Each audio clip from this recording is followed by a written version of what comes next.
Welcome everybody to JCTV. You're watching the Slide Jawb Racing League. My name is Joshua Copperl. I'm joined in the booth by Joseph Lester. How you doing, Joseph? I'm doing pretty good. I'm ready for a fun night of action here at Daytona. Our pole sitter, Bridger Olson, is actually first in practice right now. It's definitely going to be a fun 100 laps, 250 miles, and I'm ready for the action. Yeah, Daytona is a track that is always unpredictable. It's a track I absolutely love coming to, love watching, and as you said, unpredictable. This should be an exciting race tonight. Yeah, it really should. And as these guys go down the backstretch, we're seeing a little bit of a pack form, trying not to wreck, but they're also trying to figure out what they can do in the race without wrecking to advance their position late in the race.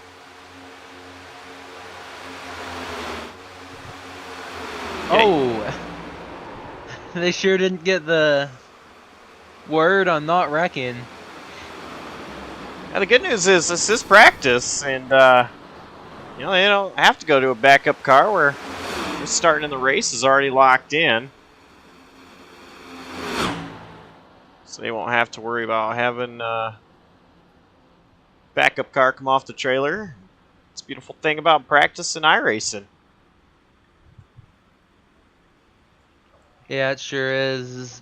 You don't have to pay for it like you do in real life, and, well, you sort of do have to pay for it with your race being over in the race, but in practice, nothing really comes of it. Just reset that button and go back at it.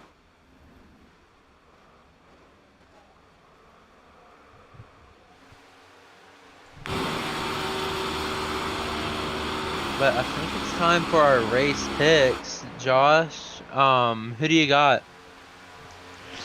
Man, you know, this is tough because you come to Daytona and anybody really can win it if you are in it at the end. But you know, I'm gonna go with Noah Mayeri. He is a fast racer. I know that from past experience. Not really sure how well he shines at these kind of races, but I think Noah Mayeri is going to be able to get it done. He is the reigning champion of the series. Won the championship last season for Slide Jawb Racing League. So I think he wants to, you know, start off with a bang and have that points lead. Yeah, that's a really good pick. But I think I'm going to go with our Clash winner at Martinsville, Dalton Kilroe, coming off that momentum to start season 9 with a bang, and anything can happen at these or super speedways, and I think he can get it done here tonight. Dalton Kilroe driving that number 41 machine. Third car in line here in this 3-car pack. 2 Chevys and a Ford there. You sort of see this in real life at the super speedways. You get a couple manufactured teammates, you might say, and then a couple guys just start falling in, like the Fords and the Toyotas. But looks like these Chevys have a little bit of speed, being able to push, clocking bumpers. Yeah, you got to be careful with those Chevys pushing. Chevys, their nose isn't exactly flat. Now, they have worked on the nose over the years. If you remember from just a few years ago, it was more of a pointed nose, and it made it really hard to push this kind of race where you are pushing. You are more aggressive. It's pack racing. It seemed like the Fords had the best advantage when it came to pushing. in the real life, you know. And Chevrolet definitely took notice of that, and they fixed their nose, made it so it was more roundish, so you didn't hit the car up in front with a point. Just instantly get them loose, get the rear tires off the ground, and spin them out. Yeah, they did make an adjustment to that, but I still think the Fords have the advantage, but the Chevys definitely have a better shot than I'd say the Toyotas.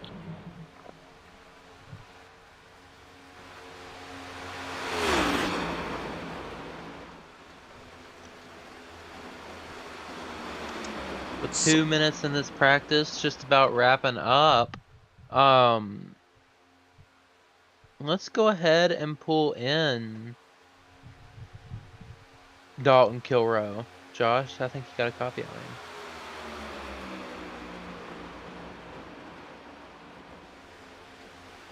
Hey, Dalton Kilrow, it's boys up the booth. Got a copy?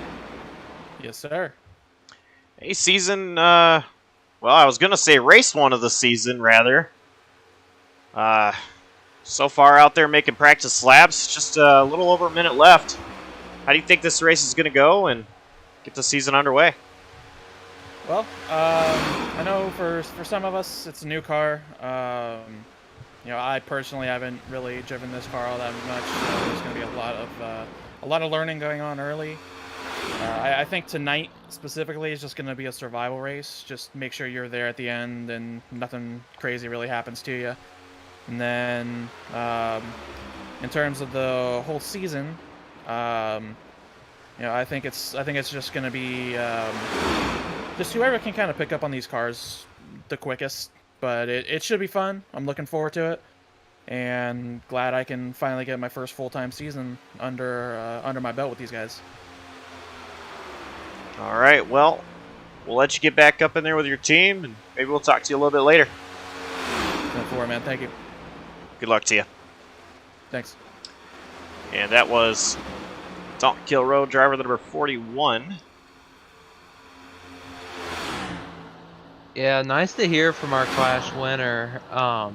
Definitely seemed like he was excited, but also a little bit nervous for this race.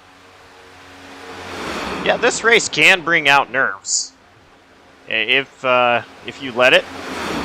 Start of the season, you want to start the season off finishing strong. If you're not going to get a win, you want to finish second, third, fourth. You know, you just don't want to be towards the back. You don't want to have a bad race because it all starts off with points, and obviously the more points you have at the beginning of the season, the better it is going to be to help you out, you know, later on. Obviously, you still have to do your job and continue to work throughout the season, but you know, this is go time. Everybody wants the bragging rights of winning the season opener anyway. Oh yeah, for sure. It's definitely great when you can win at Daytona of all places. It's the crown jewel of all races. And kicking this season off, it's definitely gonna be a fun one. Let's go ahead and go down through our starting lineup. Starting on the pole is going to be Bridger Olson with Noah Mayuri to his outside.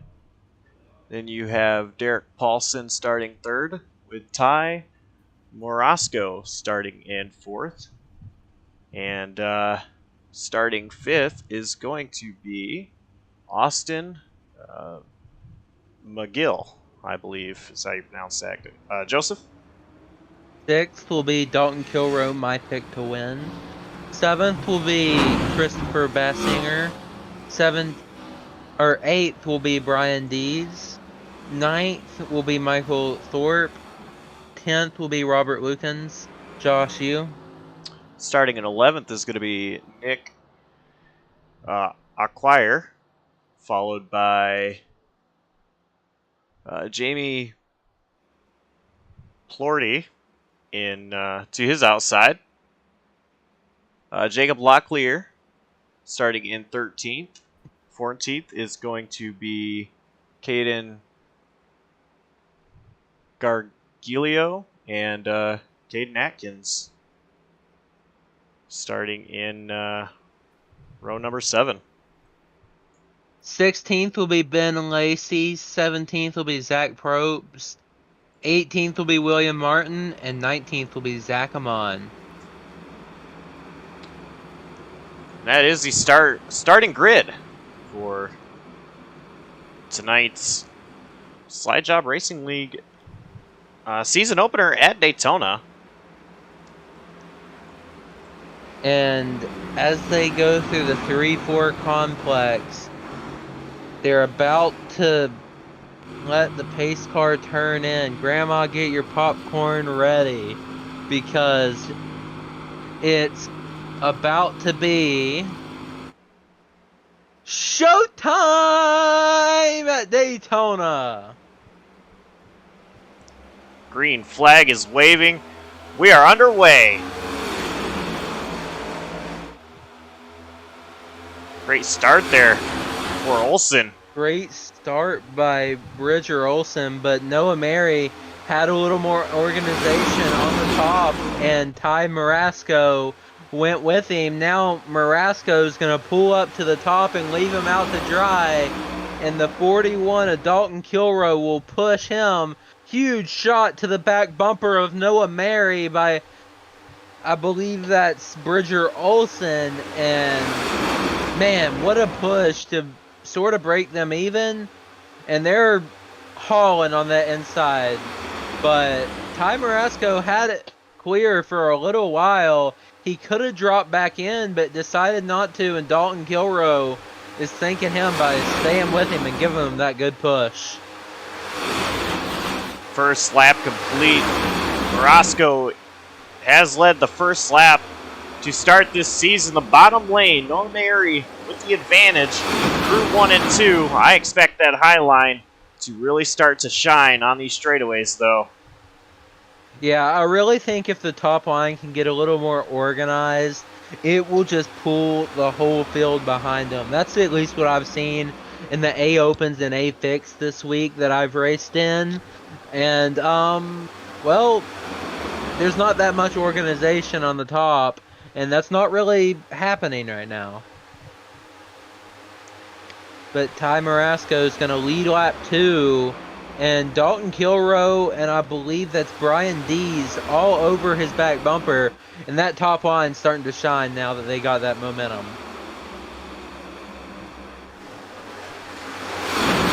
You know what I'm noticing, Joseph, is maybe hard to tell sometimes who is working with who. Those top 3, they all have the same paint scheme. I imagine they're all from the same team, but you look at that. Marasco, he jumps down to the bottom. Those other Marasco 2 cars dropped down to the bottom, and Dalton Kilroe and I believe that's Brian Dees decided not to go with them, and they're pulling that top line a far ways out.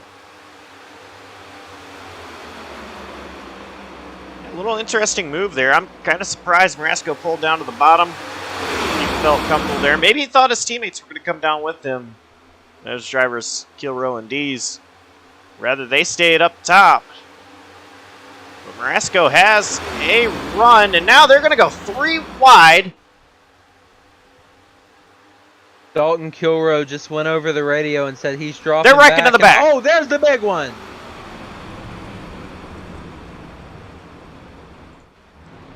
Michael Thorpe through the grass. Austin Magoli went through the grass. I believe that is Caden Atkins upside down. Man, what just happened? Let's go back and watch.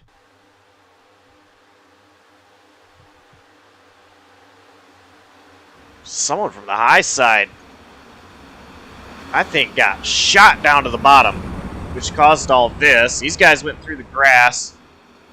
There was more melee. Robert Lukens checked up. The guy behind him, I believe the 38 of Jamie Plord, had nowhere to go. And that set off the big one with Caden Atkins going flipping into turn 3.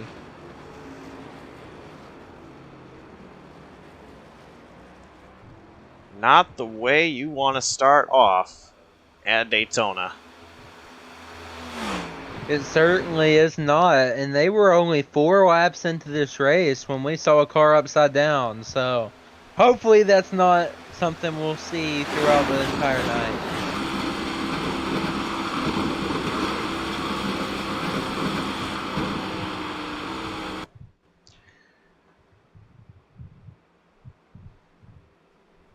Drivers have caught up to the pace car, and we'll see here. Pit lane should be open. I don't expect any takers. Well, maybe. Well, I sort of expected this because I think the fuel window is around 40 laps, so one more caution, you pit here. You could potentially make it to lap 50 and try to stretch it and hope for another caution after you pit there. And maybe it's a one stop after this, as they all only take fuel.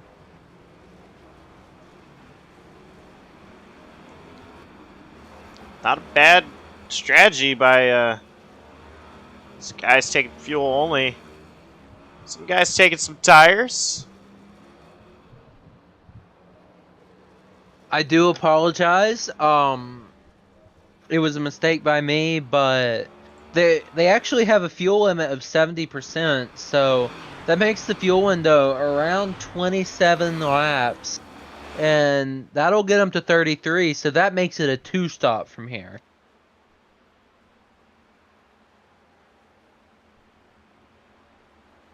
So, smart call by these guys going down pit road, and hopefully we can get some green flag laps to where it all pans out for them.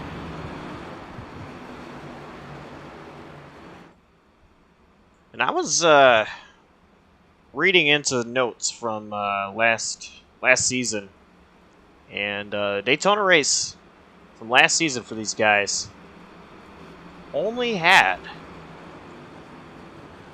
2 cautions.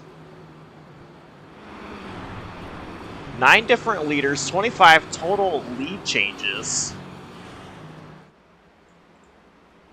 These guys, they know how to race clean. Still a long way to go in this one. I think, Yes. you know, the longer this thing goes, the more and more green racing we're going to see, Joseph. And I think these guys are going to... They've got that first wreck out of the way. They know what the car can do.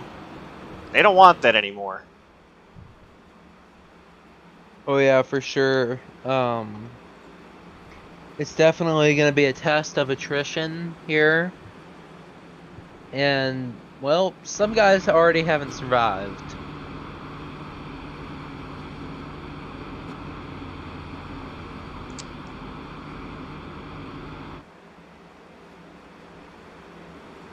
Looks like Atkins still down pit road, 3 laps down.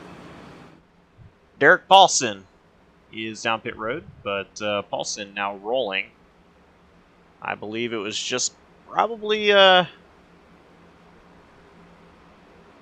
way to come down pit road, top off the tank one more time before we go green here. Oh yeah, for sure. That's probably going to work out for him, because that makes it to where he can most definitely make it to lap 33, maybe even 34, and then it is hopefully a 2-stop or 1 stop after that. But pace car is in. Bridger Olsen will lead him to the green. And green flag is out, and away we go again at Daytona. Bridger Olsen has the organization on the bottom. They shuffle throughout the field and somehow didn't make contact. There's a car disappearing, and that's going to help the outside lane get a little bit more organized in the bottom. They're nose and tail, while that bottom line is, well, separated. Yeah, 3 cars, nose tail on that bottom line. bit more organization out top.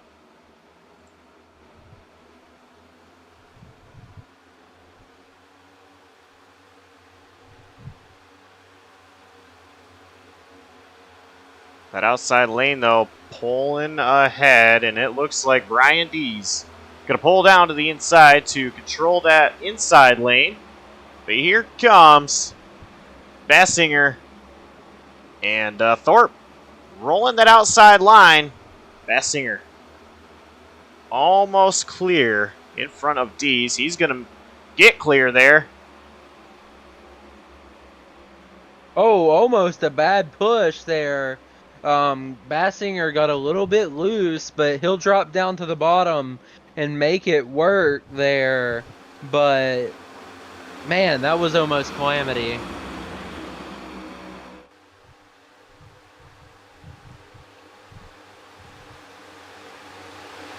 It's like an organized mess here, if you will, Joseph. Everybody's just giving each other room. Not really leaning on each other too much. I say that Thorpe comes down, maybe try a little bit of a side draft. I don't believe Thorpe got close enough to the inside to get into Olsen's side to create that side draft. But these guys are kind of spreading out. A couple guys just moved up to the top, and I'd probably expect a few more to jump up there with them. I think if they get one more guy, that top line's going to the front.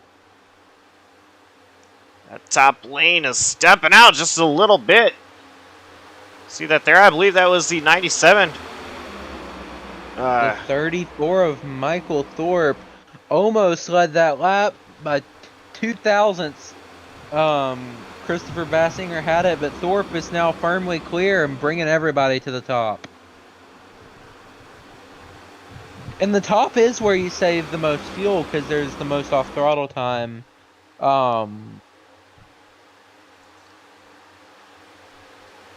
But everybody drops down to the bottom.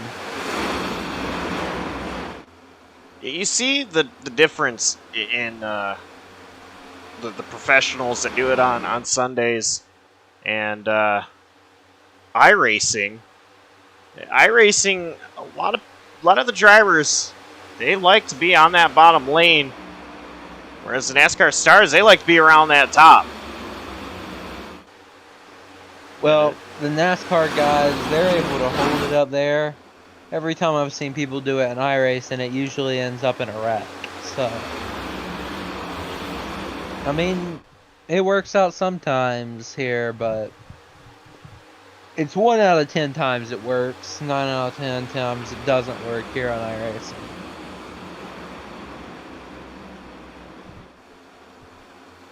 The entire field has gone single file now. They're all riding behind race leader Michael Thorpe Jr. Yeah, I mean, Thorpe definitely has control of this race now with, I believe, a teammate behind him, Austin Magill. Yes, I believe. Maybe? I'm not necessarily sure if they're teammates or not. Yep, they are. Okay. So, the top 3 are all teammates. And they're making everybody wish they were teammates with them. Look at this, though, Joseph. Zach Probst moving to the outside lane. He's trying to build momentum, and he's got a couple of drivers behind him. Yeah, Zach Probst has not one of my underdogs for this race, Bridger Olsen, behind him. And, well, I think they can move up to the front. Clearly, they're not wanting to save right now.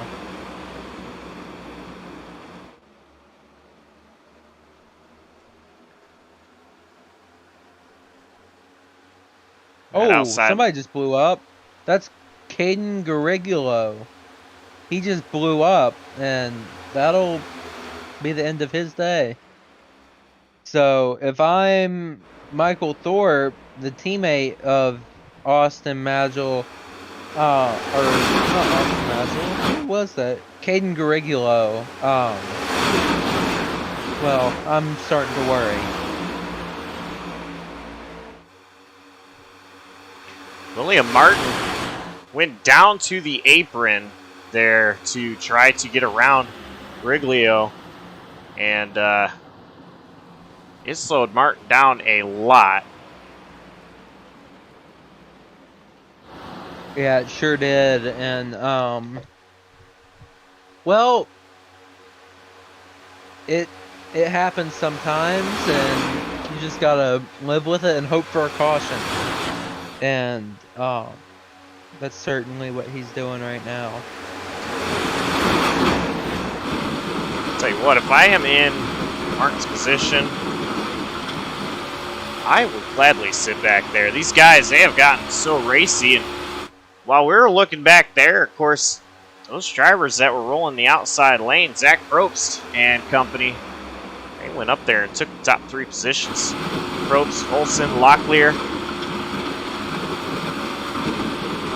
Yeah, I mean, I really think that the top line's the fastest line. Nobody's just willing to go up there and try it for multiple laps, even when they get clear of the leaders.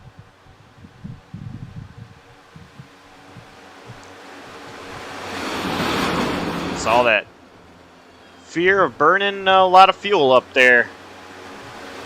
Feel safe around the bottom. Right now, I've heard of Fuel Pig. That is exactly what Zach Probst is. Right now, these guys are gladly riding behind Probst, who is burning the most fuel right now. Yeah, I mean, you just gotta live with that sometimes, and it works out sometimes, and sometimes it doesn't, and it's just tough when you're in that position. Like, you don't want to drop all the way to the back, but you also don't want to be up front burning the most fuel. The outside line starting to generate a bit once again.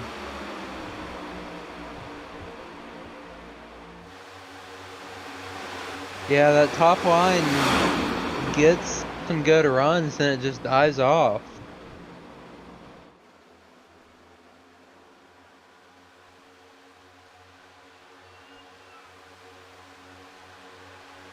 Looking up towards the front.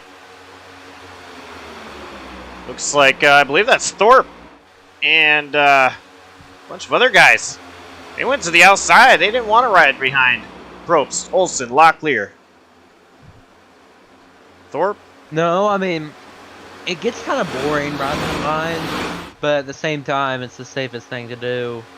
They're having a little bit of problems getting going up there, but I kind of expect them to get it back going.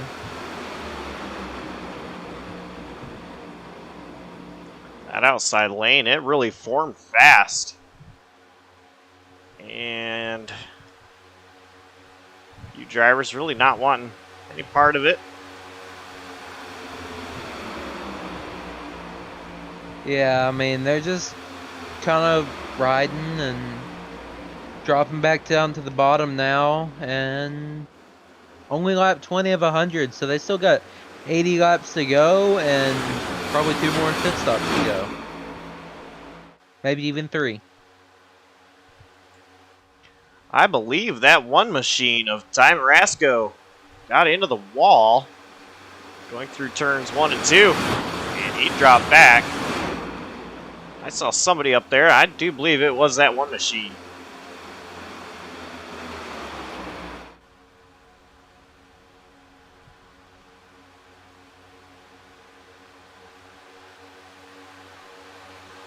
Zach Probst continues to lead with his 2 teammates behind him, Bridger Olsen and Jacob Locklear, setting the pace here tonight, and Well, most laps led gives you a point, and a lap led gives you a point. So, right now, Zach Probst has the most laps led.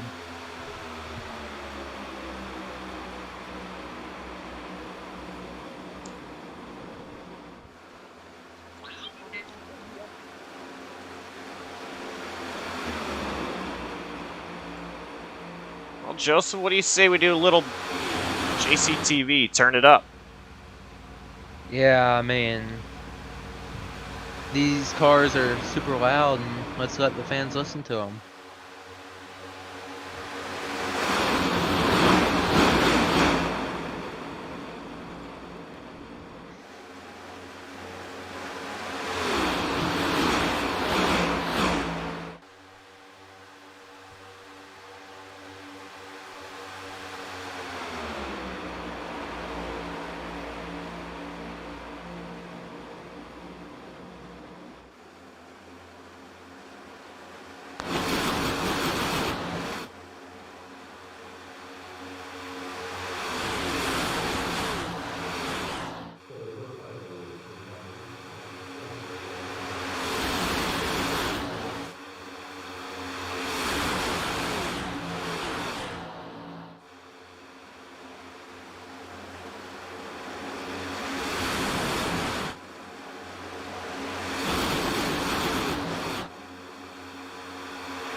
Welcome back, everybody, to the Slide Jawb Racing League Daytona 250 here tonight. And, well, we saw a little bit of a change up front. We got Christopher Bassinger in the lead and Michael Thorpe in second, but the rest of the top five, it's just dropped first and second and third down to third, fourth, and fifth.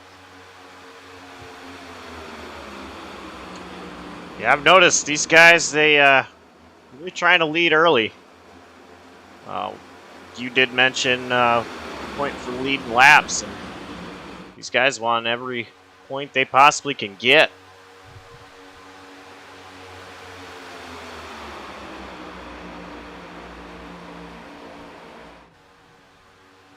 Christopher Bossinger started 7th. Been everywhere from 12th up to 1st so far in this race. 25 laps in, so right now man, they are chasing. Go ahead, Joseph. He hasn't really been in the very back, but I mean, it's worked out for him, and now he's in the very front. I expect him to have a good night here tonight. And whoa, big moment. I'm trying to figure out who that was. I believe it was Austin Magel that got really loose out of turn 4.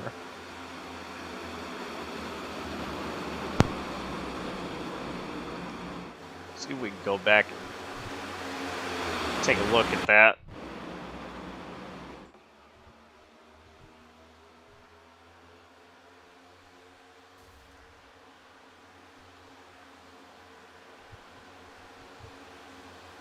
I believe you're looking at the point where Yeah, that was an earlier Caden Grigulo incident there. That's all right. These guys, Joseph, they are about to catch William Martin and put him a lap down. So well, now, the good thing is he's the only one that is gonna be a lap down at that point, other than Caden Atkins and Caden Grigulo, who are 11 and 12 laps down respectively. So he can get the lucky dog.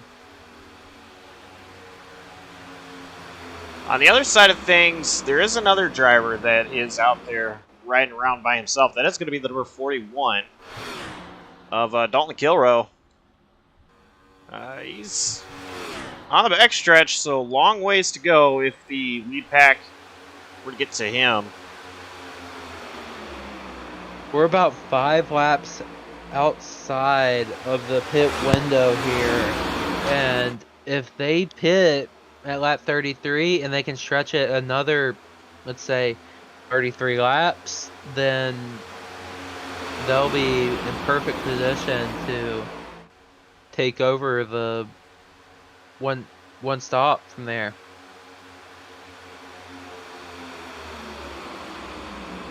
But the top 3 starting to break away. That's Christopher Bassinger, Michael Thorpe, and Zach Probst.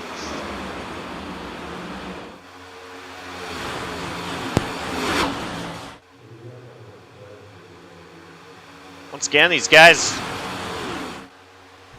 get single file. A little bit of a too wide action in the back, but it seems like they're going to shuffle in and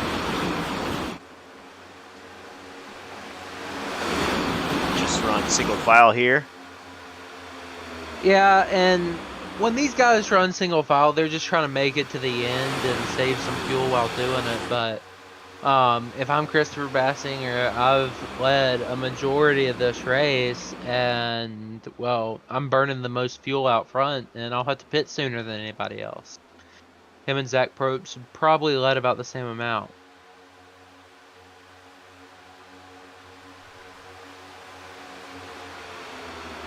A little talk over the radio about how Caden Atkins was frustrated with William Martin about him going a lap down. He was planning on going from 11 laps down to the lead.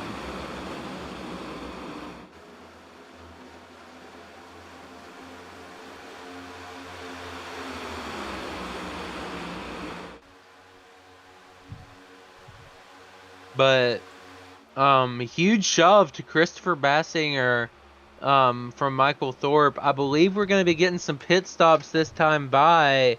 Noah Mary said over the radio that he's almost out of fuel. They're going to stay out one more time. Yeah, it doesn't look like that time by, but these guys, they are looking at that fuel, looking at those numbers, and starting to get ready. Pit speed here, 60 miles an hour, and this is an easy 1-2 speed getting into. Carrying so much momentum off turn 4, and you have a lot of room to slow down and brake. It's just timing it right. Well, we're getting multiple drivers going over the radio and saying they're pitting this time, and pit road's about to be calamity. Let's see, as they all pull down onto pit roads, they're wrecking behind. That is the 9 of, I believe, Nick Aguirre.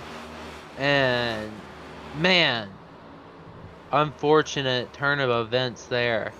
I believe that is Marasco, the one machine there as well. The 9 of Nick Aguirre and Ty Marasco.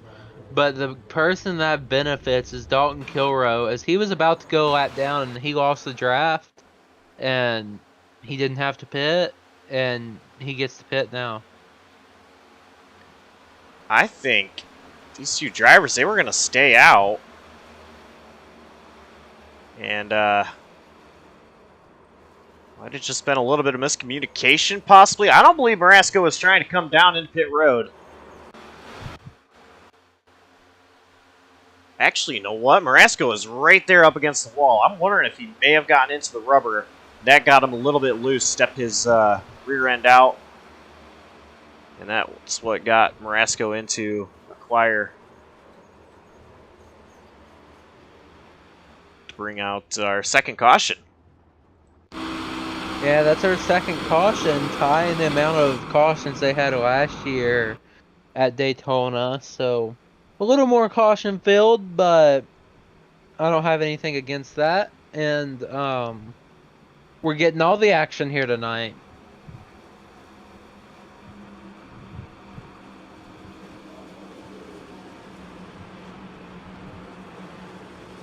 Drivers coming down pit road, led by Zach Probst.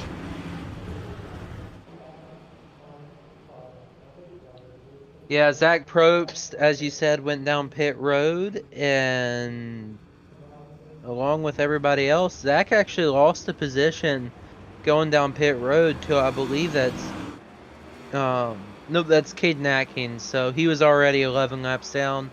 That won't be a position lost, and that'll be Zach Probst. The race off pit road gets the win. Bridger Olsen came out second. Jacob Locklear third. Brian Dees a little bit farther back, but I think he might have taken tires. I think everybody took tires there.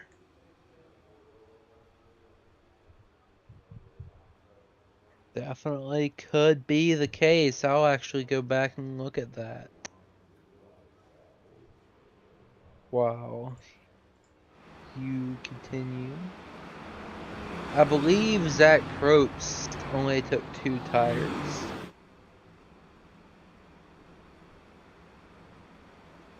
His right sides went up and his left sides did not. So he only took right sides.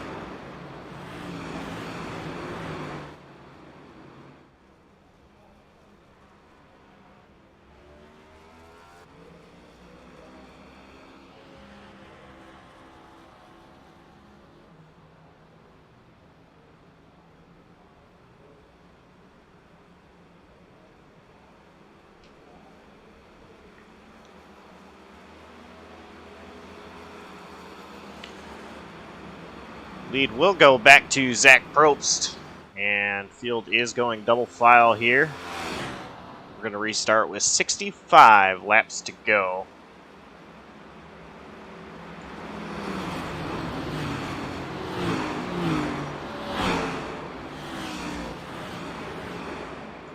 Yeah, and I think this opens up the opportunity to finally pit at lap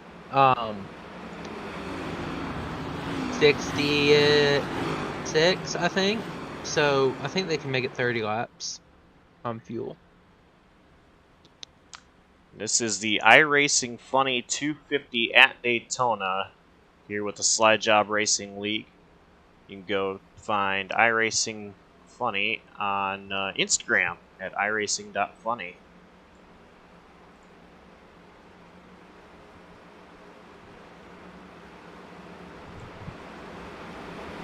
But as these drivers are saving fuel as much as they can, they're about to come out of, I believe that's 3 and 4 here.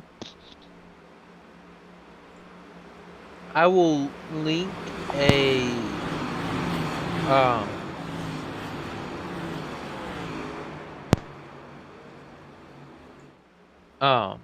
I'll put a link in the chat for iRacing Funny's Instagram.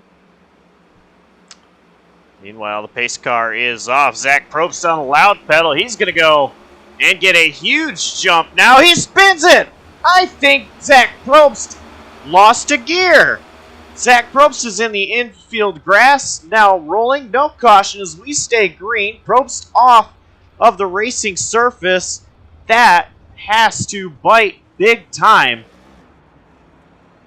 Yeah, that's one of the moments he'll want to forget as this season goes on. It might go down in history as a worse restart than mine in the Galaxy Cup Series at Richmond. So he has something better than me now.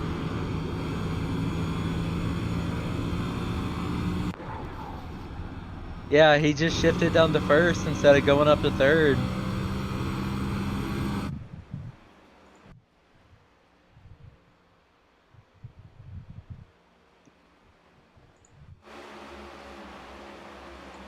Go back to live timing here. Bridger Olson with the lead. Brian D second. Zach Amon in third. Yep, Zach Amon laying back a little bit from Bridger Olson and Brian Dees, maybe trying to get a big run and slingshot by him, and it looks like exactly what he's about to do.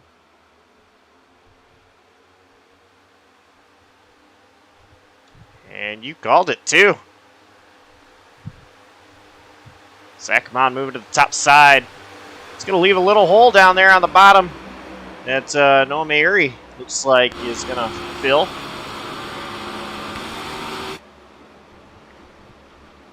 Mayuri not able to get to the back of Brian Dees though here. So there's 2 car lengths in between. 3, 4 car lengths. That gap just keeps opening up. I think Mayuri, he does not want to be a part of this field here. He's backing up to the back. And I noticed he did that earlier as well. Mayuri, he's looking bigger picture and wants to be there at lap 100. He feels the best way to do that is to be in the back.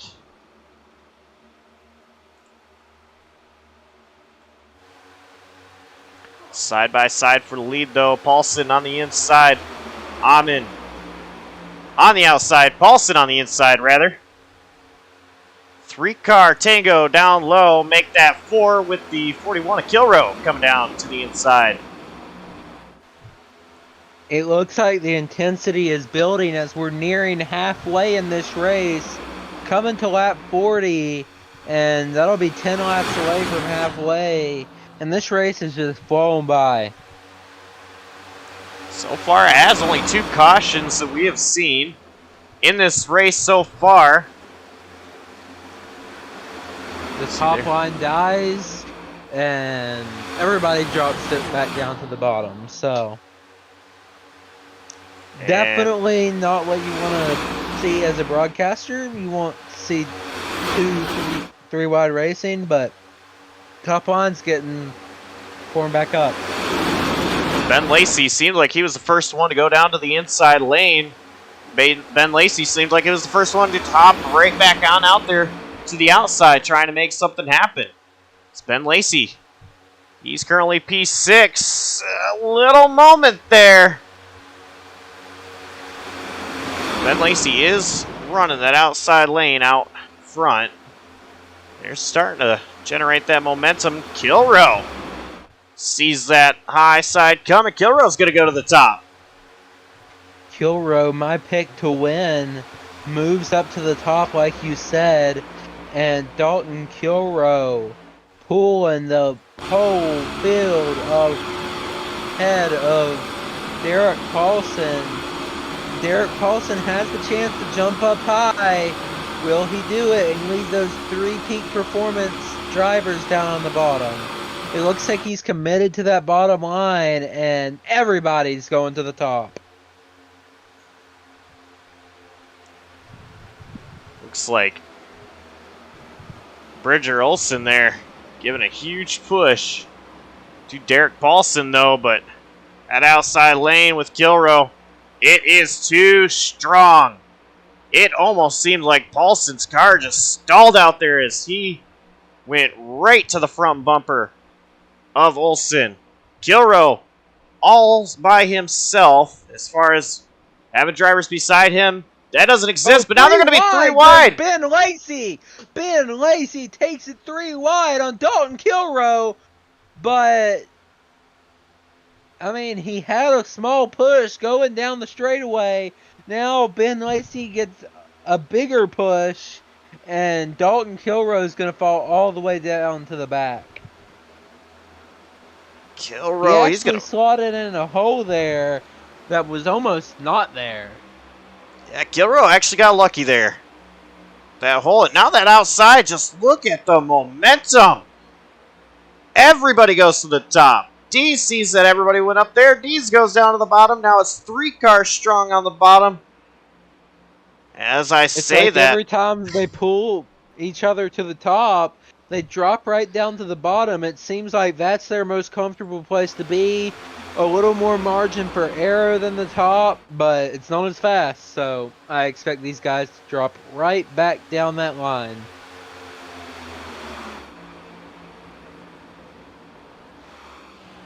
But if I'm one of these drivers, I have to save fuel throughout this race, because if I can save enough, I can make it to where it's 1 stop and not 2. I think it's a 2 stop right now though. I don't think these guys care too much about fuel. They are really going after it.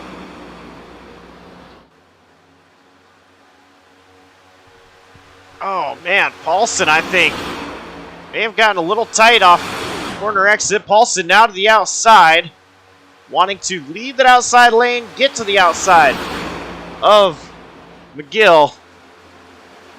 Yes, he is. McGill not to the bumper of Lacey at all. This is going to leave that inside lane as a sitting duck. And here we go. Paulson, huge run with help from Kilrow. Paulson, new leader at Daytona. Paulson has been up front all night long, and it's really proven to work out for him as he's been able to stay out of trouble to this point, but we're not even halfway through.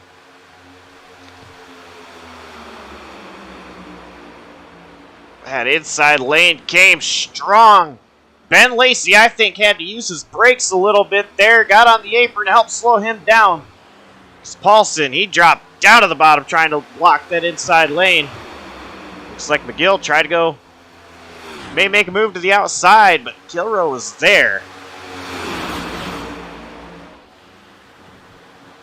Yeah, Kilrow's definitely positioning himself to where he can finish this race while also being aggressive, and it's working out for him as everyone he's in seems to go to the front. People just want to drop down on him. These guys are going to have to worry here. Just ahead of them is Zach Probst. Of course, we know Probst is fast, just had that error on the restart. See Probst running the high line. I'm wondering if Probst's going to try to slot in, get the draft, and stay with this lead pack.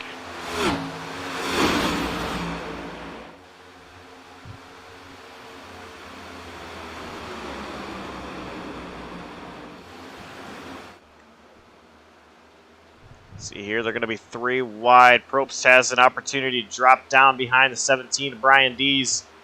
And Probst is a little late on the move, but he does go down there. Zach Probst should fall in line, but he'll be racing for that lucky dog, or because I do see Robert Lukens and William Martin have fallen out of the pack, and it's only 2 cars for them.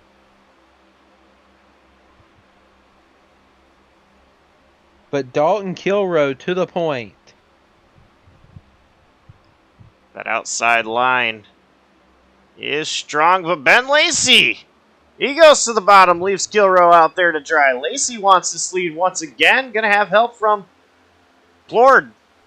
But Kilrow strong on the outside once again. That bottom lane is stacking.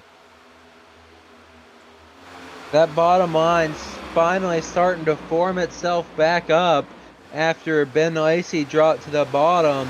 But Dalton Kilrow, he has a shot to drop down, but I think his 3 teammates are going to stay up top with him and lead a train.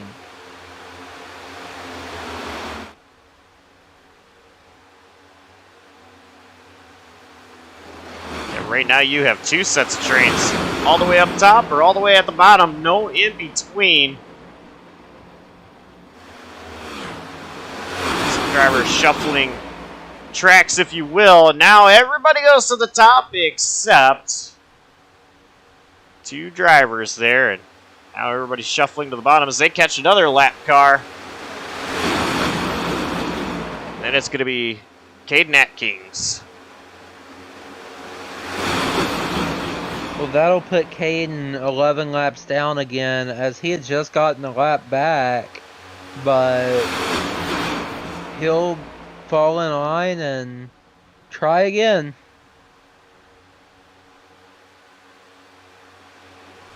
Starting to get a little bit spread out between the drivers on the high side.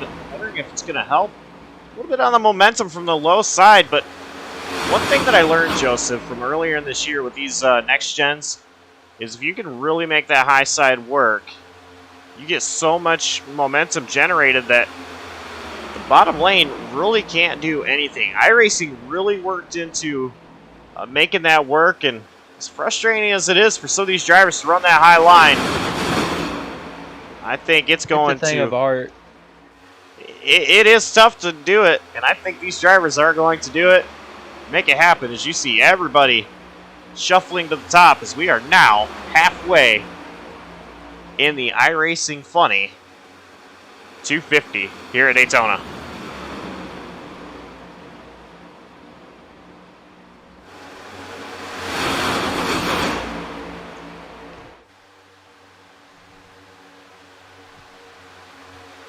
Joseph, I'll tell you what, I love the sound of these cars, and I really want to hear them one more time. So we'll go to another JCTV, turn it up.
Caution is out here at Daytona, and this changes everything.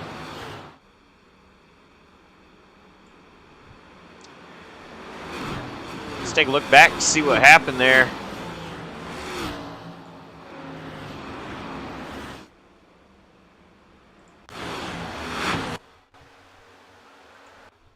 A little bit further back than that. Looks like ooh, I'm wondering a little bit of netcode possibly. What that might have looked like. Looked like kind of Atkins was coming low, maybe to get that side draft. And I'm wondering if that was just a result of netcode getting Atkins into deplored. Kind of caused that incident. Let's take a look at it one more time.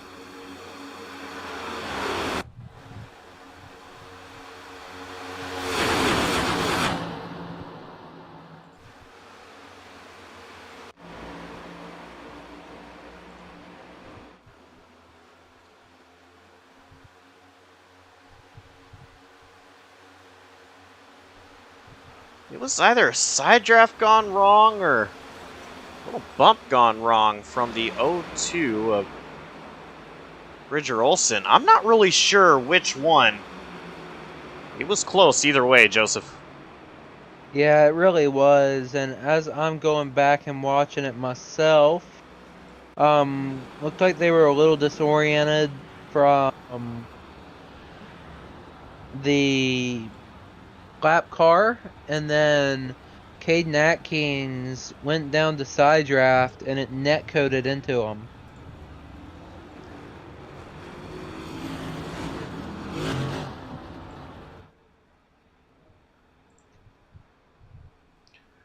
Looks like Dalton Kilroe going to be the first car off pit road. Meanwhile, this is, I believe, going to allow Zach Probst to take the wave around and get back on the lead lap. So we're going to have 15 cars of the total 19 that started this race back on the lead lap. This is only the third caution that we have seen tonight.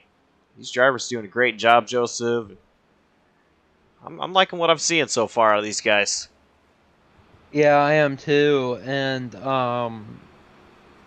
that caution really screwed up what these guys were hoping to happen. They wanted it to go green, and it didn't happen. So that means it's going to end up being one more stop from here. We've talked about it all race, that fuel strategy.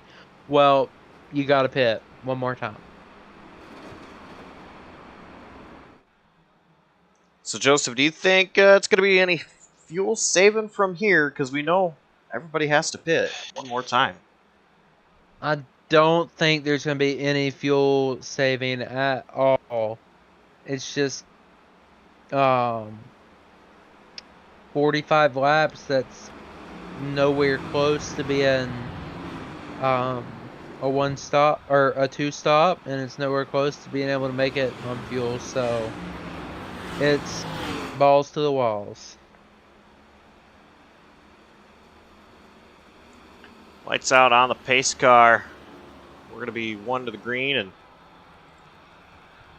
Zach Probst is currently down pit road taking his service. Of course, being lucky dog, or wave around rather. Couldn't come down that last time by, so Probst's going to get his pit service in, catch up to the field.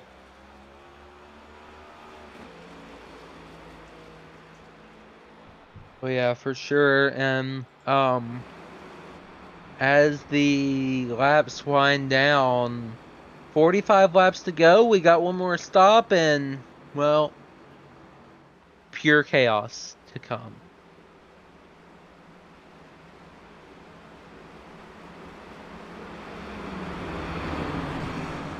Two by two once again through 3 and 4.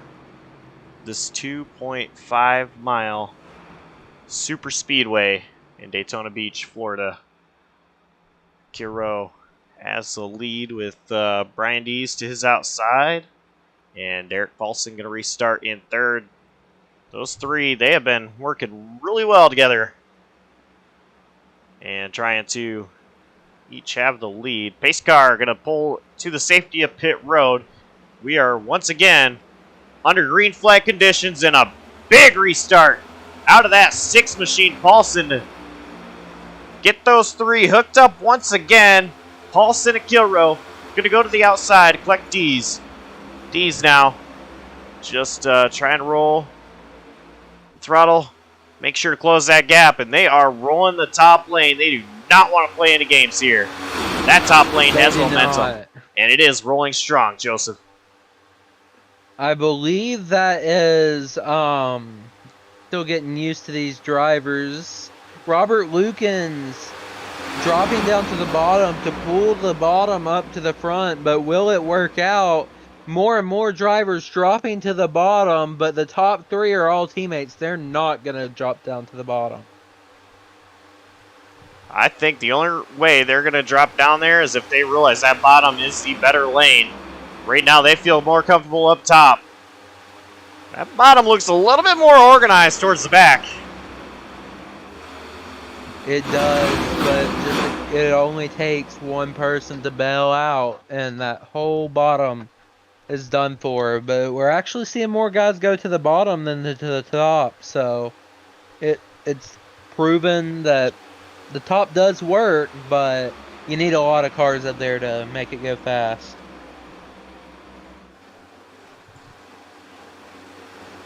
Robert Lukens, of course, first driver on the bottom.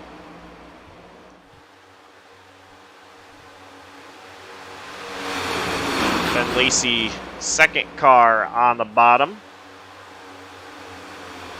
That outside lane, it is prevailing right now. Robert Lukens in company behind. Does not have anything to say, and looks like William Martin wanting to find a hole to the top, wasn't able to do so. That bottom lane just has nothing. Whoa, that is going to be... Oh, big wiggle down the backstretch. Somehow he kept a hold of it, had to use the wall to his advantage, but I believe that was Bridger Olsen, maybe? That was Bridger Olsen. And Noah Mary, looks like teammate there, slowed up. I think he was checking up anyway.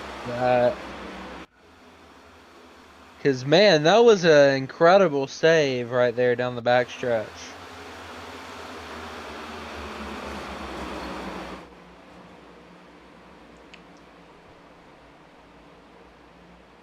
You know what Olsen was doing there is, as hard as it is, I think he was keeping it up in the wall for the other drivers, and so that didn't cause a bigger issue. And these bodies, they can take a little bit of a beating as well. These composite bodies. So it doesn't look like Olsen is too badly hurt. And he's able to continue.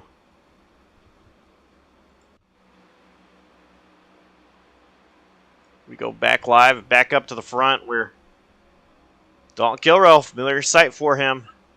Pretty much all night long, just out there with his teammates, and Locklear in fourth place.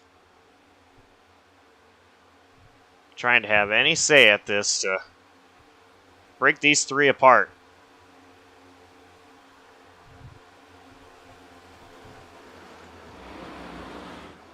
Yeah, nothing's going to separate these guys from the pack.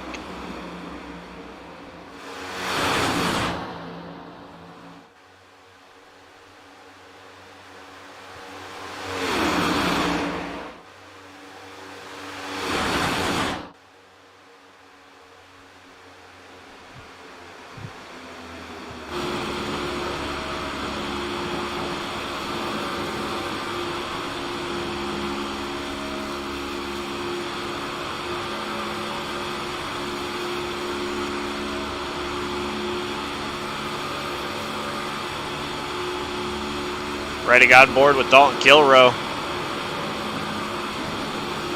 See, that bottom lane just really cannot generate momentum. I say that, and actually they are really pulling on the bottom.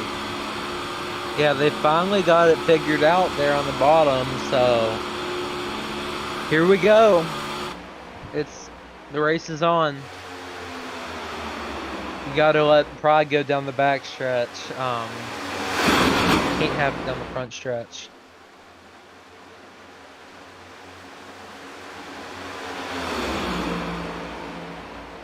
Oh, and he drops all the way down to the back. I believe that was Ben Lacey, number 7. That is Ben Lacey leading that inside lane.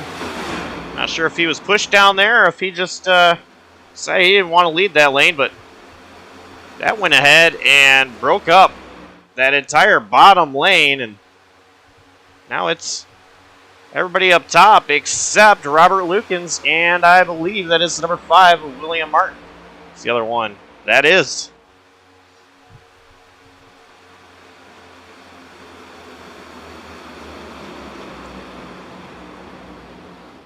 Lukens, Martin, they really don't have any positions to lose here, so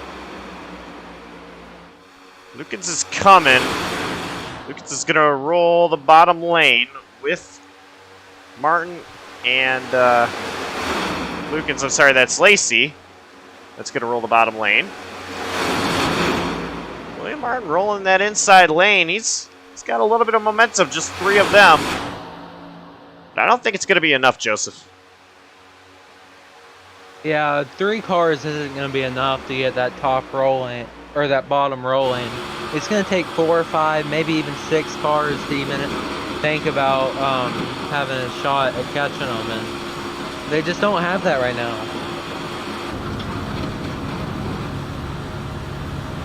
Nearing the pit window, in the next 5 to 10 laps, you'll see everybody pour down pit road.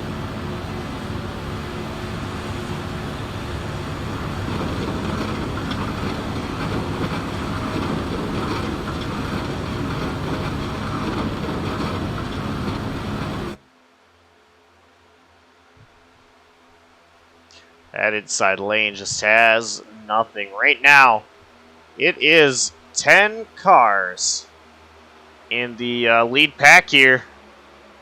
We go a little ways back, and you have this 5-car group led by the 21, Austin Magel.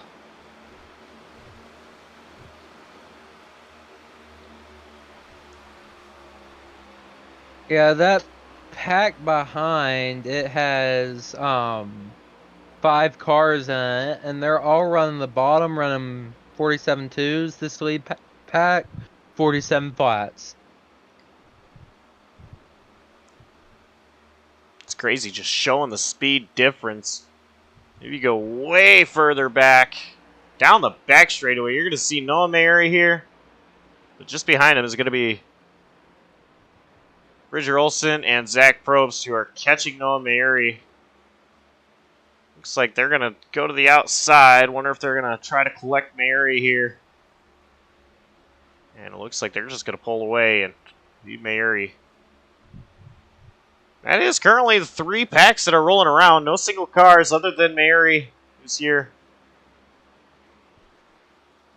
Losing speed to 2 teammates ahead. And they are just getting out of turn 2. Meanwhile, leader is down the front stretch.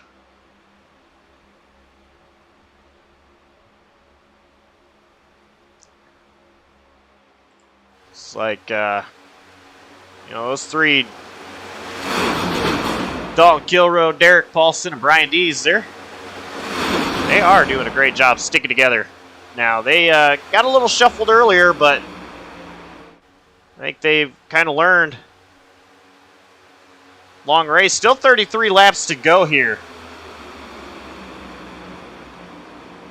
33 doesn't sound like a lot, but when you are at a 2.5 mile super speedway like Daytona International Speedway, it is quite a bit of time.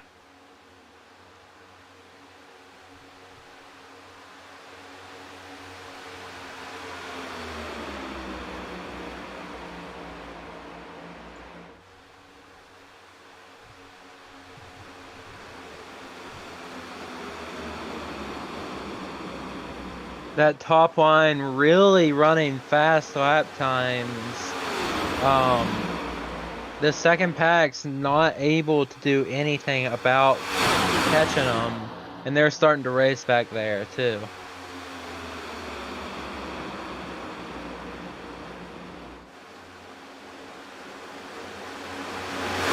Don Gilroy, of course, leader. He started 6th, dropped as low as 17th, but he's been out front a lot of this race. That bottom lane, though,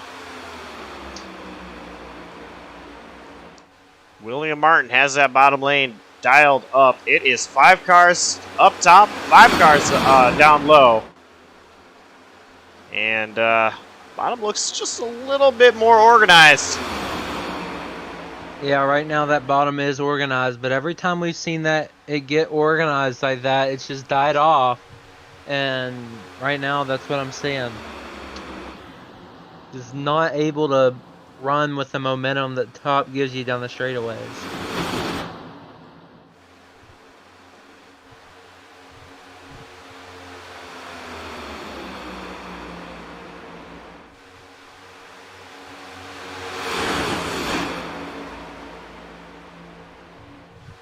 Looks like Zach Amon dragging back a little bit. That's going to allow William Martin, Robert Lukens, and Christopher Bossinger all a chance to go to the top. Bossinger, the only one that actually took it. Lukens and Martin is thinking about it. Yeah, they were. Martin and Lukens were thinking about it. They elected to stay at the bottom here, and you see 17 Brian Dees. He's kind of drifted to the bottom just a little bit, not much, but I think William Martin. Oh, car through the grass.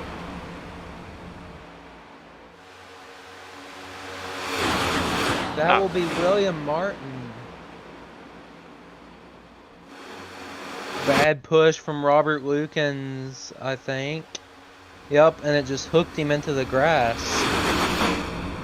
He was able to keep it going and not lose too much time. He should fall into that second pack.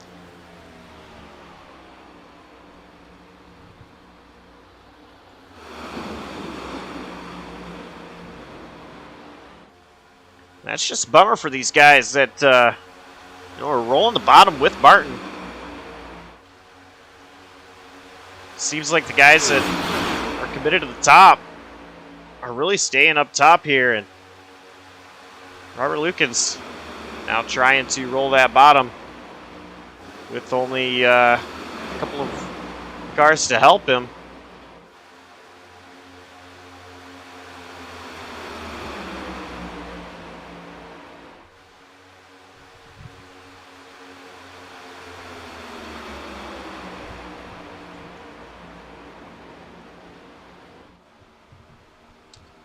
And I was wrong there. I meant to say Ben Lacey, not Robert Lukens. Robert Lukens is there, but it is Ben Lacey who is rolling the bottom lane, leading that bottom lane, and they got stacked up just a little bit there. That allowed a lot of drivers to... 3 wide now. Yeah, they jumped out of lane and didn't like what they saw, but Christopher Bassinger starting to die out. Losing some momentum. Oh. Michael Thorpe Jr. thought about coming down. He had nowhere to go, though.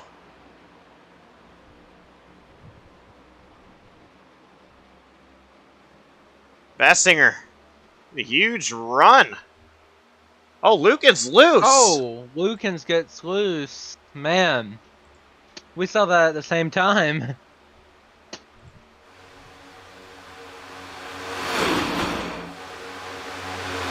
Robert Lukens was a little frustrated over the radio. I'm going to go back and watch and see if there was anything that really happened. No, he just got loose and he sounded mad over the radio.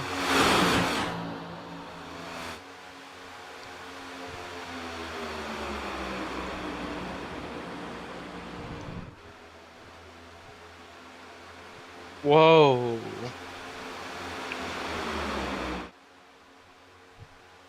Bassinger still rolling the bottom line here. Trying to get ahead of Kilrow, that is. Dalton Kilrow.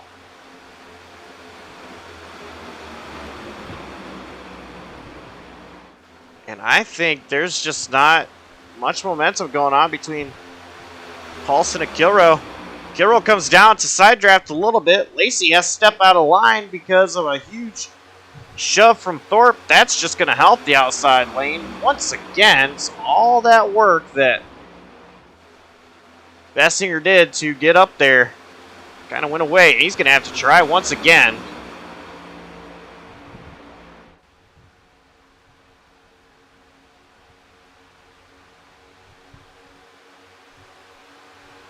Yeah, I don't think anybody's stopping this Kilrow, Derek Paulson, and Brian Dees train. It's just so hard to beat the 3 teammates when they're all in a line. Yeah, when you come to Daytona Talladega and you can work with teammates, you can make magic happen. It is so hard to stop that magic, that train, that just powerful, in this case, trio that we're seeing here.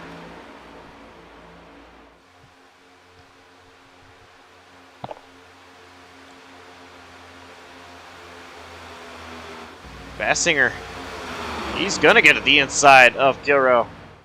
He's going to have a nose ahead just a little bit. Give the advantage to Bassinger in the corner. And Kilroe. Big side drive, big wiggle out of Kilroe. These guys are needing tires.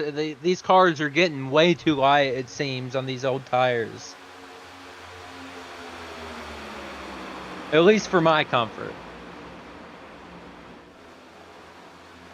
I think these guys are going to run it till it's dry. Pretty much. They know a pit stop is coming. 22 laps to go in the race, though.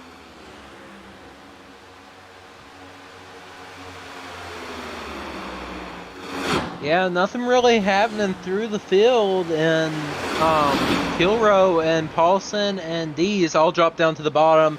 That is a sign they're all pitting.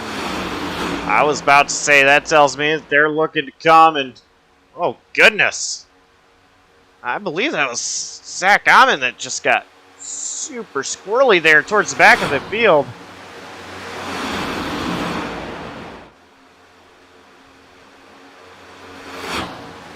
But we're about to see, are they going to pit this time? No, I think they're just getting ready. They're not pitting this time, but I'd expect them to pit with maybe next lap. Gonna have a lap car run the bottom. That is gonna be Acquire. He goes to the high side. While these lead guys around on the bottom.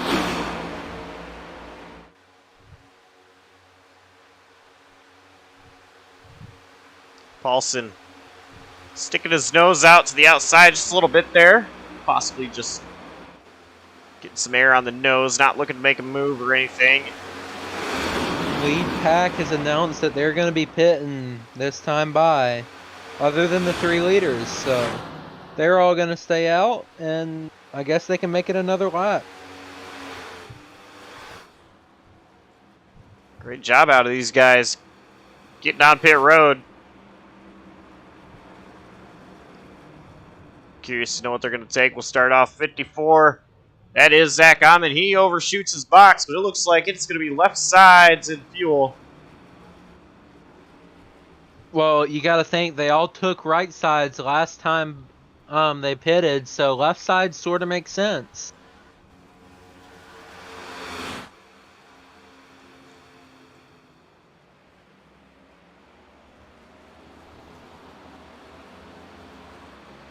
Oh, wiggle out of Kilroe getting onto pit road, but he'll get down. Oh, I think he sped.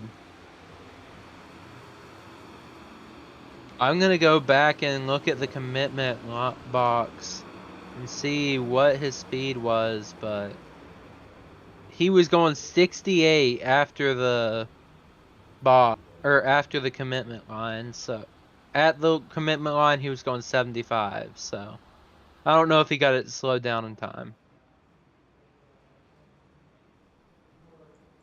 We'll see here. It appears Brian Dees and Derek Paulson are going to get off pit road. Meanwhile, Derek Kilroe still on pit road. He did get the speeding penalty. it's right here. Ben Lacey, he's going to be P3.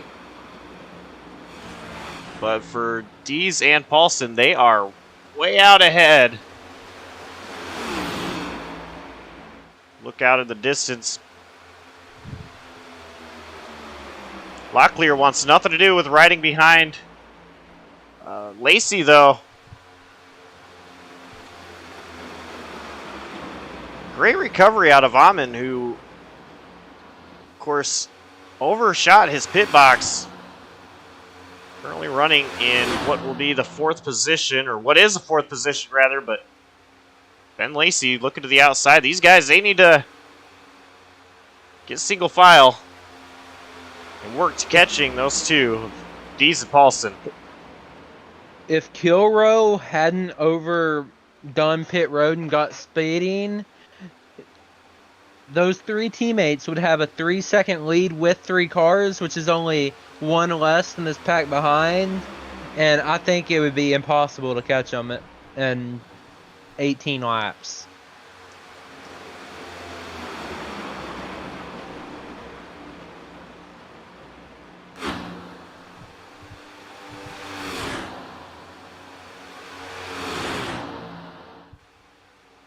We're going to go ahead and step away just one more time for this Turn It Up segment.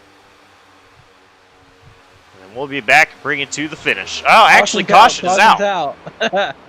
Man, immediately as we go to commercial. Or not commercial, Turn It Up. But the person that helps out is Dalton Kilroe, as he was about to go a lap down. Oh, man, hard in the outside wall after a lot of contact there. That was Caden Garglio. I know I'm going to butcher that name. I apologize. Let's take a look to see what happened one more time here. That is unfortunate for Caden. Remember, he blew up early in the race. He had just gotten back out onto the track a couple laps before, and I don't think he was clear. I think he thought he was clear, and he dropped down, and it just didn't work out for him. Honestly, looked like another side draft gone wrong, or a little bit of neck code. I'm not exactly sure. This is about to change everything in this race, this caution is. If you're in the back, go down, get you a fresh set of tires, and have a little bit extra handling. If you're up front, you have to stay out and hope the tires don't help the handling of these cars. And, well, with 15 laps to go, this is about to be calamity. Yeah, I think we'll go green with about 13 laps to go, and these guys, they're not going to hold back anymore. I don't think you're going to see any more of the single file racing we've seen start to trend towards.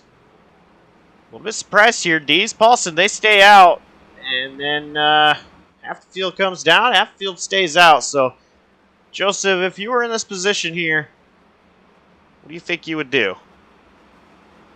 Well, I like Zach Amon's strategy of pitting here.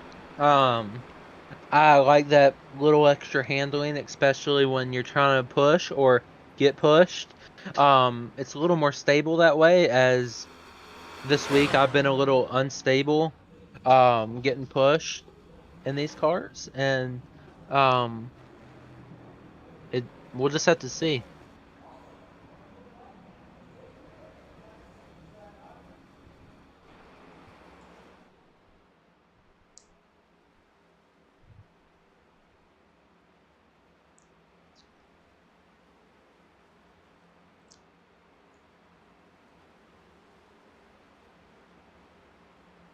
I believe we're going to have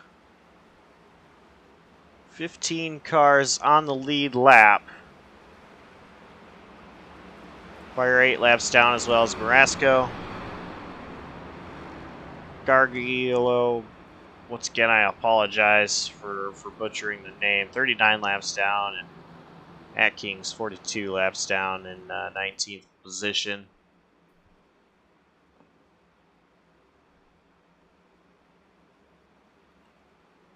Ryan Dees, Derek Paulson, Ben Lacey make up the top 3 positions. And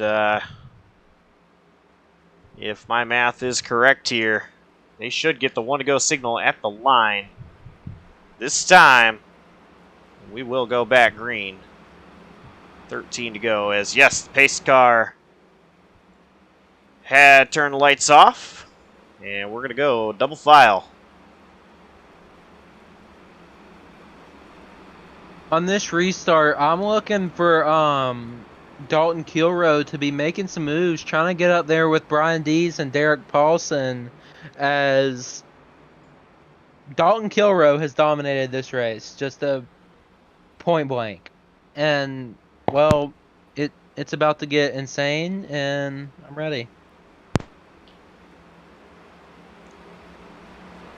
A lot of drivers here have been aggressive trying to be up front.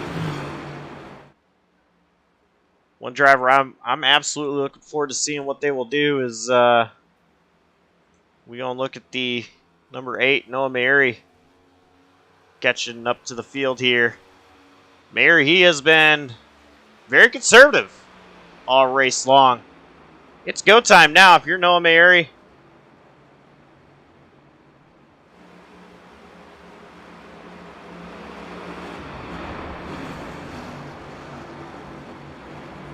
Your pick, Noah Mary, starts 13th. Mine starts 7th. I honestly don't care who wins. I just want to see a good finish, and I think we're about to have that with 13 laps to go when we go back. We're going to go green. And while we're at it, let's turn up the engines. As we're going to go, JCTV, turn it up on the green flag.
.11 laps to go in the iRacing Funny 250 Slide Jawb Racing League season opener at Daytona International Speedway.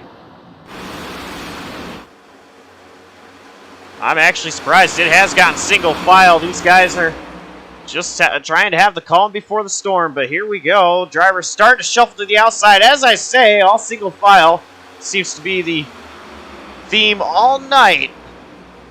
Once I say one thing, they do the opposite. Leader of the outside lane, that's going to be Kilroe.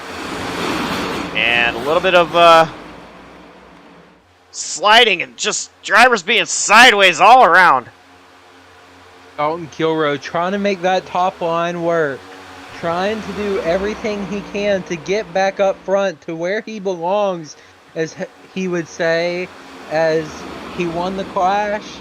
He was dominating earlier today, and the speeding on pit road, and man, all the way to the back, got lucky with a caution, and he's already leading that top line to the front. That's how dominant he's been tonight. We got a spin in the back. It's going to be Nick McGuire. 8 laps down. He toes back to pit road. Then we're going to stay under green flag conditions as he was out of the way of traffic. Ben Lacey has no help Dalton Kilroe takes it 3 wide. They wreck in the back. Dalton Kilroe involved. Zach Probst. Man, that was a massive one at Daytona.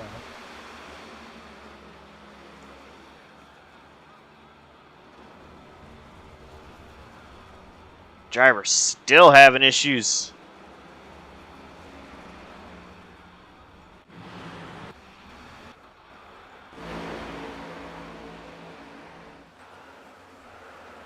I believe that was Brian Dees got loose. Got sideways in front of the field. And that's what caused the accident. Take another look at it. Yeah, it just looked like he got loose. Like you said, Bridger Olsen was involved. It seems like almost every peak driver was involved. But man, that has to feel awful for all these drivers that have survived up all the way until 10 laps to go, and bang, their race is over. Look at Bridger Olsen driving it backwards.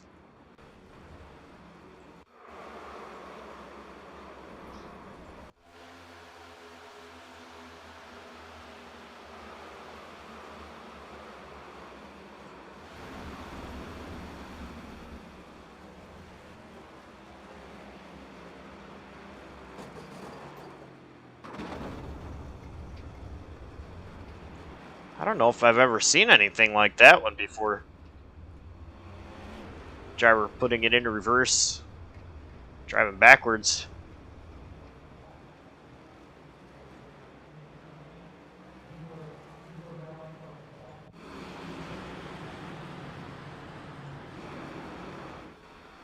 A lot of drivers electing to come down pit road. Others staying out. Lacey stays out, as well as Bassinger, McGill, Plord, Locklear, Lukens. They all stayed out. I'm on. First car that came down pit road.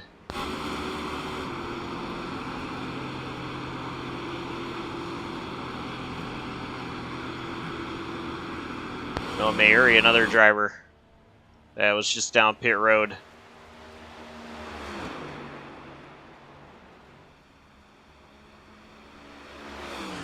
Well, I mean, this race just got flipped upside down with that wreck, and I think now the favorite might be Ben Lacey, as he's been that second best guy all night long.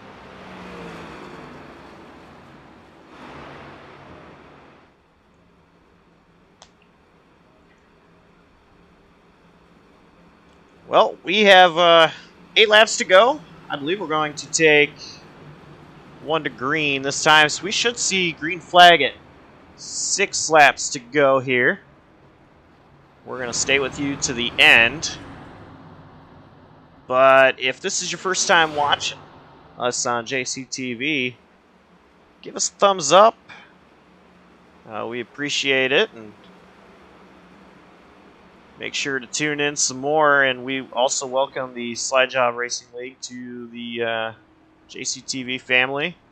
We're very happy to have these guys bring us in to broadcast the series. I've had a lot of fun tonight, Joseph, and I'm looking forward to the rest of the season and what these guys can do.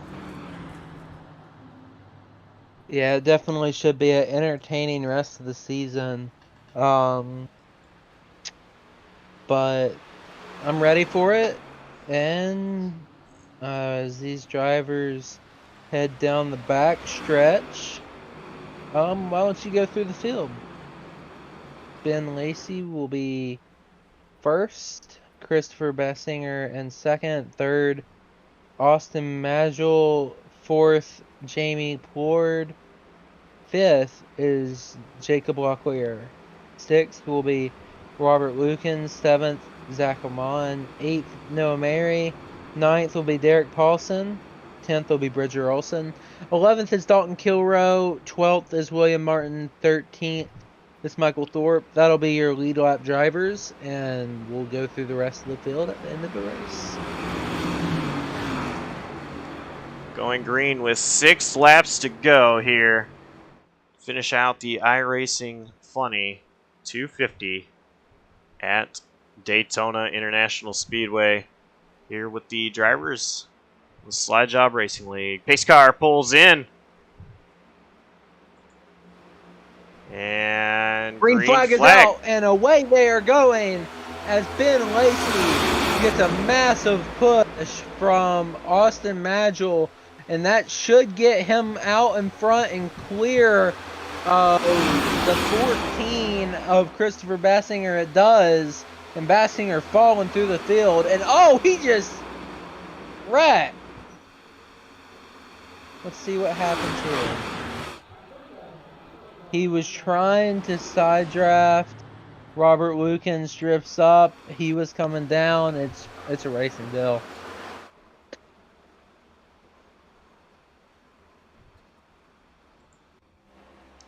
Take a look at it one more time. Bassinger. Yeah. Just trying to get that side draft. Got to be so careful. Jamie Plord, the other driver there involved, number 38 Tide Machine. Very unfortunate end to his night. So it doesn't look like he's going to be able to get his Chevrolet rolling again.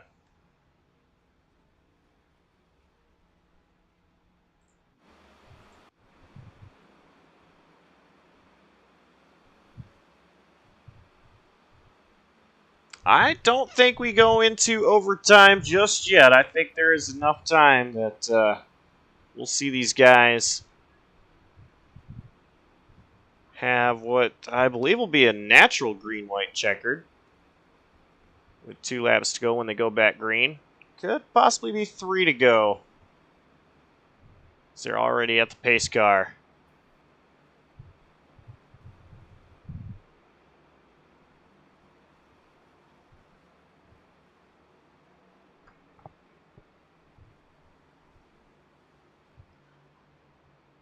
So Joseph, it's winding down to that time. It's now or never.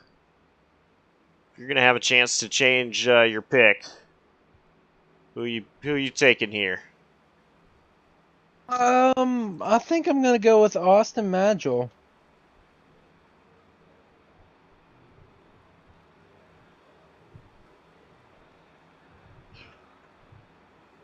Noah Mayeri, he's been doing this the very conservative way. And Mayeri, honestly, I think he's still been conservative. Even when I said just a couple cautions ago that I think it's go time, I think Mayeri still is like, nope, it's not. It's not go time at all, Josh. And, just kind of hanging back. I think now it's definitely go time. And I still like Mayeri's chances here. Get up there and take the win. Yeah, I mean, Noah Mayeri definitely has a great shot at winning this. Mayeri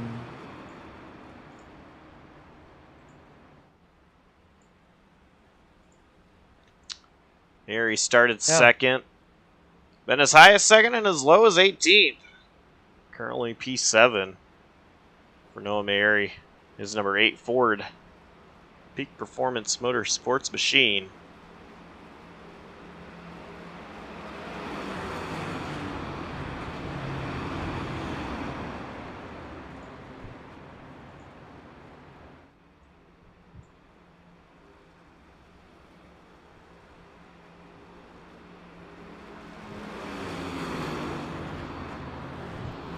I believe lights on the pace car should go out. Take 3 to go, so it will be 2 laps to go when we go back green. So it will be a natural green-white checkered, of course, finishing under race scheduled distance, assuming there are no more yellows. What do you think, Joseph? Yeah. Think we finish this out? No, we are not finishing this under green.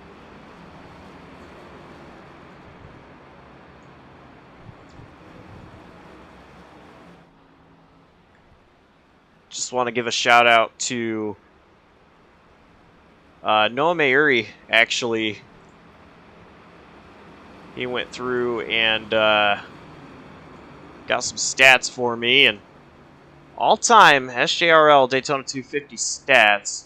The race has ended with a green-white checkered twice in the last 3 seasons. That was Season 5 and Season 6.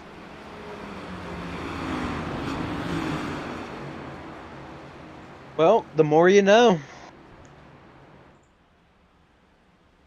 And there has been 7 previous SJRL Daytona 250s. Season 7 started with Las Vegas, so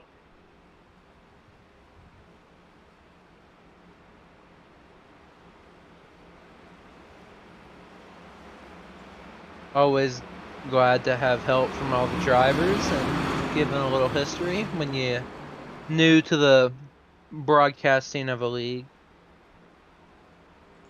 it definitely helps us out a lot. So thank you to Noah and the team. He did say we gathered some stats, so definitely big shout out to Noah and the team for that. We're going back green. We'll see here. We need some of those overtime finishes. Pace car is in. Green Ben flag Lacey is out. Ben Lacey gets the jump. Austin Magel drops in line.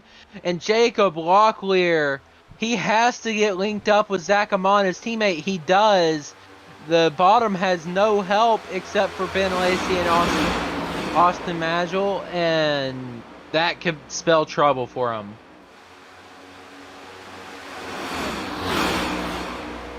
The 3 peak performance cars that are left are all linked up on that top line.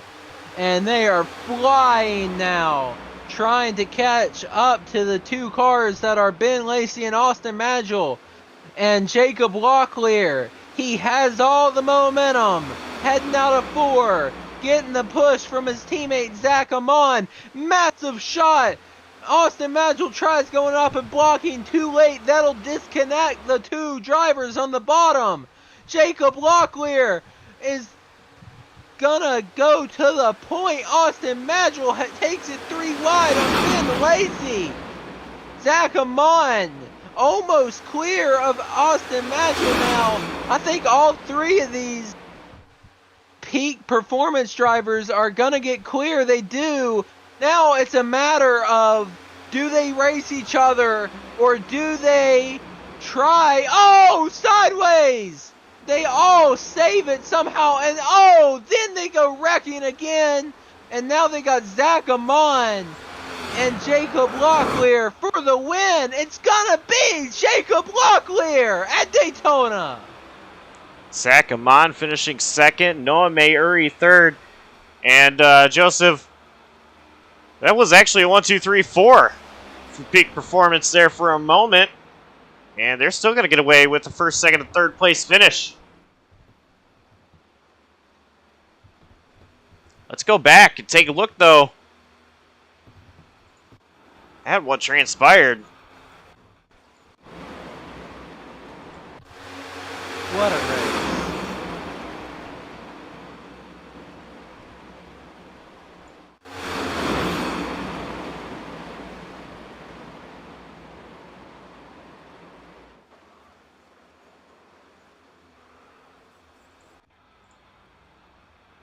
Amazing finish to an amazing race. It is all Jacob Locklear, winner of tonight's event, and he's going to burn him down on the Daytona sign. Down in the grass. And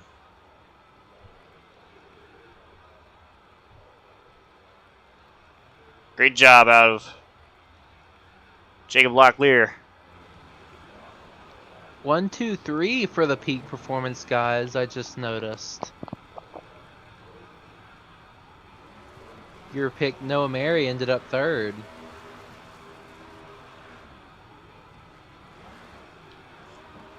I don't think that was what Locklear and Mary were trying to do, but that was perfect synchronization that the 2 just did there to cool. celebrate.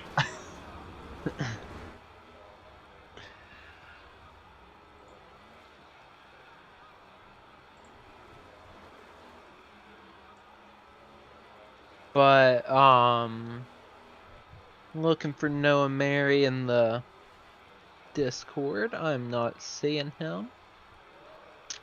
But an amazing race so far, or an amazing race it was. Why don't we go through the field while we're waiting for everybody to filter into the Discord? Well, of course, your winner, as mentioned, Jacob Locklear, taking the win at Daytona. Zach Amon finishing second. Noah Mary, P3. Austin McGill, P4. And Ben Lacey takes home P number 5.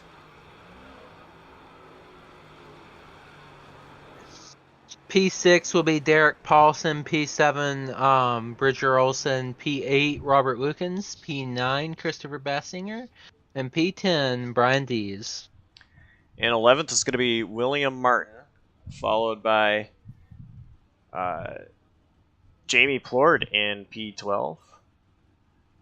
Dalton Kilrow, P13. Zach Probst, unfortunately, bringing it home, P14. Driver that was running really well up front. And 15th is going to go to Michael Thorpe Jr. 16th will be Ty Marasco. P17 will be Nick Acquire. P18 Caden Garigulo. And P19, last but not least, Caden Atkins. But I think I see Noah Mary in the Discord, and Josh, I think you have a copy of it. Hey Noah, P3 finish. You were my pick to win, and you still got a pretty good finish out of it. So I'm curious. You were taking it very easy there, and with about 14 laps to go, I said it's go time, and it didn't seem like you were really going. Did you still think that if this is not the end of it, I still need to save my car? Yeah, I've these races, I feel like usually it's not, well, it's never really safe to go, but I feel like it's not. I feel like by the time you get to about 5 laps to go, that's when it's the safest to go. You don't really have a choice at that point. But I feel like I've seen so many wrecks within 10 laps to go. And because that's when I used to go, all of my teammates would all try to go at the same time around lap 10, and we would always get caught up in a wreck. So I've tried to kind of aim for the 5 laps to go, and did the same thing tonight. What was it like there working with the teammates at the end? You guys were locked up on the high line, and of course you saw those two leaders out front quite a ways. What was the mindset like there? Yeah, early on, I felt like we were done if we didn't get a caution. But at the end, they get locked up on the high side, and we had a lot of momentum built up there, and I'm not sure if iRacing had an update or what that changed how the racing works a bit at Daytona, but I felt like the high line was a lot more usable than it's been in the past, and we kind of figured that out early in the race. So, it worked out the way we lined up on the last restart to hop up on the outside. I feel terrible for Bridger. I didn't mean to get into him. I felt like I needed to come down and block there at the end, the guys on the bottom, because they were going to have a pretty good run entering 3. And then they were just pushing me into 3 once I got in front of them, and I just had nowhere to go. So sorry to him, but overall, really good finish for our team. All right, well, before I let you go, who gets it done for you? Yeah, so I want to say thank you to all of my teammates at PPM, our sister team, Next Racing, and congratulations to Jacob Locklear, and thanks to V-Speed for sponsoring us, as well as all of our other sponsors, and just excited to be back for Season 9 of Slide Jawb. All right, congrats on third place finish, and We'll see you next week. All right, sounds good. Thank you. That was P3 Noah Mary, and I'm about to get a hold of Zach. Hey Zach, this is the broadcast booth. You got a copy on me, buddy? Yeah, I got. Hey, you ran a great race. Only had 4 incident points. And yeah, led a lap. What do you think it would have taken to beat Jacob there at the end? I mean, I think for the most part, I mean, good win for Jacob. It was definitely a good one, but I feel like if my teammates didn't get all wadded up behind me, I'm not exactly sure what happened back there. I could have maybe made a shot. I know there was a point where I was clear on that backstretch, but I decided just to stick with him because I was like, for sure, second place would be better than, wrecking a towing or breaking a towing. Oh yeah, for sure. Well, anybody you'd like to thank before we let you go? Just my teammates at PPM, V Speed, and Precision Plus Race Ups, and everybody that runs this league, and you guys for doing a great job at broadcasting tonight. Well, we appreciate it, and go have fun, and we'll let you see you next week. Thank you. And Josh, I think we're gonna pull in Jacob Locklear for you.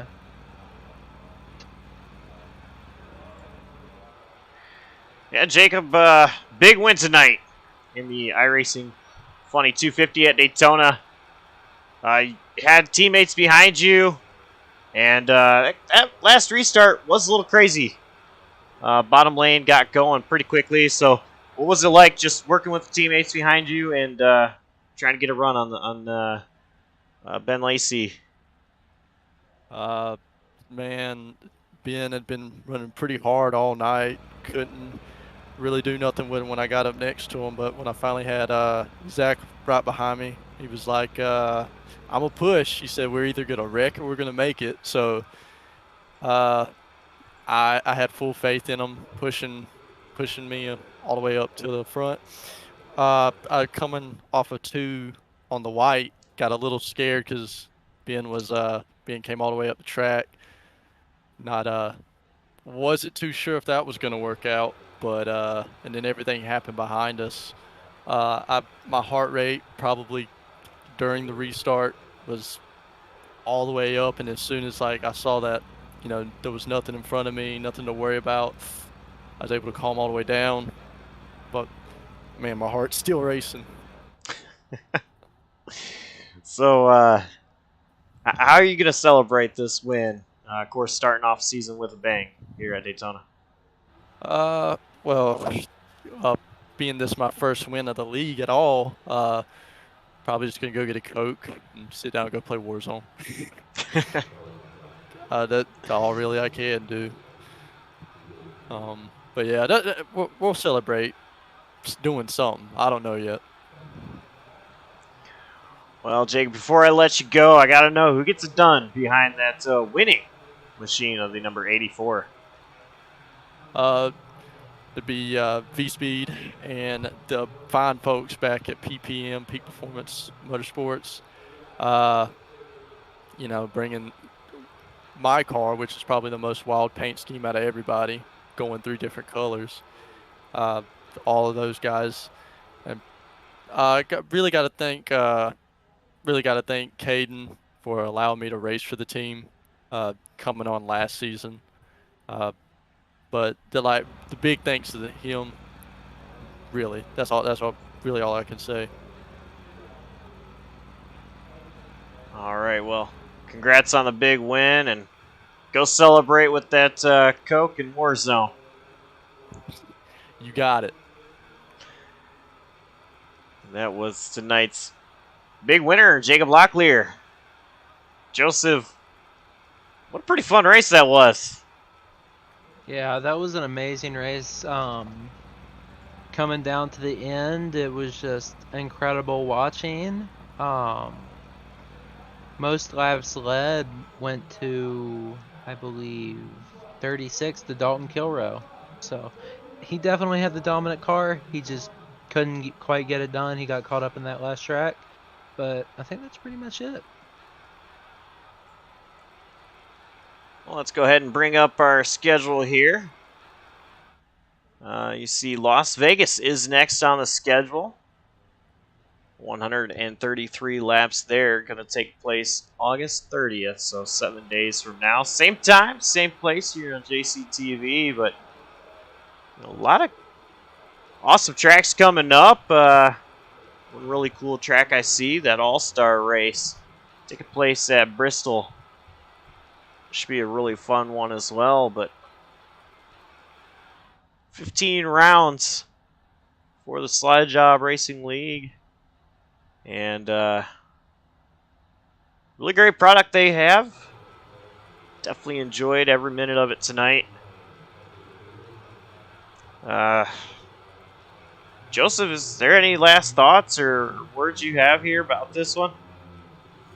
No, not really. Just an incredible race, and can't wait to watch the rest of the season. Alrighty, well, on behalf of everybody behind the Slide Jawb Racing League, Joseph Lester, thanks for being in the booth with me.